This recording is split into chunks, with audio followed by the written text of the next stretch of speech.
यह कहानी बहुत ही पुरानी है। उस समय महात्मा गौतम बुद्ध पूरे भारतवर्ष में घूम घूम कर बौद्ध धर्म की शिक्षाओं का प्रसार कर रहे थे। धर्म प्रचार के सिलसिले में वे अपने कुछ अनुयायियों के साथ एक गांव में घूम रहे थे। काफी देर तक भ्रमण करते रहने से उन्हें बहुत प्यास लग गई थी। प्यास बढ़ता देख उन्होंने एक शिष्य को पास के गांव से पानी लाने के लिए कहा। शिष्य जब गांव में पहुंचा तो उसने देखा कि वहां एक छोटी सी नदी बह रही है, जिसमें काफी लोग अपने वस्त्र साफ कर रहे थे और कई अपने गायों को नहला रहे थे। इस कारण नदी का पानी काफी गंदा हो गया था। शिष्य को नदी के पानी का यह हाल देख लगा कि गुरुजी के लिए यह गंदा पानी ले जाना उचित नहीं होगा। इस तरह वह बिना पानी के ही वापस आ गया। लेकिन इधर गुरुजी का तो प्यास से गला सूखा जा रहा था, इसलिए पुनः उन्होंने पानी लाने के लिए दूसरे शिष्य को भेजा। इस बार वह शिष्य उनके लिए मटके में पानी भरकर लाया। यह देख महात्मा बुद्ध थोड़ा आश्चर्यचकित हुए। उन्होंने शिष्य से पूछा, गांव में बहने वाली नदी का पानी तो गंदा था, फिर यह पानी कहां से लाए?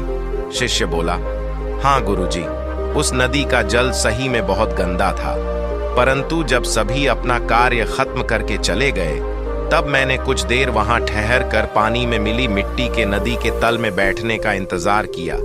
जब मिट्टी नीचे बैठ गई तो पानी साफ हो गया, वही पानी लाया हूं। महात्मा बुद्ध शिष्य का यह उत्तर सुनकर बहुत खुश हुए तथा अन्य शिष्यों को एक शिक्षा दी कि हमारा जीवन भी नदी के जल जैसा ही है। जीवन में अच्छे कर्म करते रहने से यह हमेशा शुद्ध बना रहता है, परंतु अनेकों बार जीवन में ऐसे भी क्षण आते हैं जब हमारा जीवन दुख और समस्याओं से घिर जाता है। ऐसी अवस्था में जीवन समान यह पानी भी गंदा लगने लगता है। महात्मा बुद्ध के पास सेठ रतनचंद दर्शन को आए तो साथ में ढेरों सामग्री उपहार स्वरूप लाए। वहां उपस्थित जन समूह एक बार तो वाह वाह कर उठा। सेठ रतनचंद का सिर तो गर्व से तना जा रहा था। बुद्ध के साथ वार्तालाप प्रारंभ हुआ तो सेठ ने बताया कि इस नगर के अधिसंख्य चिकित्सालयों, विद्यालयों और अनाथालयों का निर्माण मैंने ही कराया है। आप जिस सिंहासन पर बैठे हैं वह भी मैंने ही भेंट किया है, आदि आदि। कई दान सेठ जी ने गिनवा दिए। सेठ जी ने जब जाने की आज्ञा चाही तो बुद्ध बोले, जो कुछ साथ लाए थे सब यहां छोड़ कर जाओ। सेठ जी चकित होकर बोले, प्रभु मैंने तो सब कुछ आपके समक्ष अर्पित कर दिया है। बुद्ध बोले, नहीं, जिस अंधकार के साथ आए थे उसी के साथ वापस जा रहे हो। ये सांसारिक वस्तुएं मेरे किसी काम की नहीं। अपना अहम यहाँ त्याग कर जाओ, वही मेरे लिए बड़ा उपहार होगा। महात्मा बुद्ध का यह कथन सुनकर सेठ जी उनके चरणों में नतमस्तक हो गए। भीतर समाया हुआ सारा अहंकार अश्रु बनकर बुद्ध के चरणों को धो रहा था। भगवान बुद्ध एक पेड़ के नीचे चबूतरे पर बैठे हुए थे, हर भक्त की भेंट स्वीकार कर रहे थे। तभी एक वृद्धा आई। उसने कांपती आवाज में कहा, भगवान, मैं बहुत गरीब हूं, मेरे पास आपको भेंट देने के लिए कुछ भी नहीं है।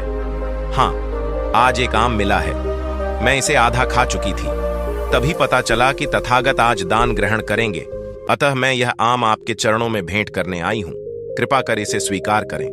गौतम बुद्ध ने अपनी अंजुरी पात्र में वह आधा आम प्रेम और श्रद्धा से रख दिया, मानो कोई बड़ा रत्न हो।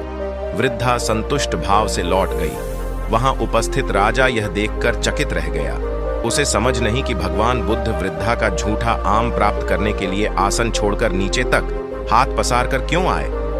पूछा, भगवान, इस वृद्ध में और इसकी भेंट में क्या ऐसी विशेषता है? बुद्ध मुस्कुराकर बोले, राजन, इस वृद्धा ने अपनी संपूर्ण संचित पूंजी मुझे भेंट कर दी, जबकि आप लोगों ने अपनी संपूर्ण संपत्ति का केवल एक छोटा भाग ही मुझे भेंट किया है। दान के अहंकार में डूबे हुए बग्घी पर चढ़कर आए हो। वृद्धा के मुख पर कितनी करुणा और कितनी नम्रता थी। युगों युगों के बाद ऐसा दान मिलता है।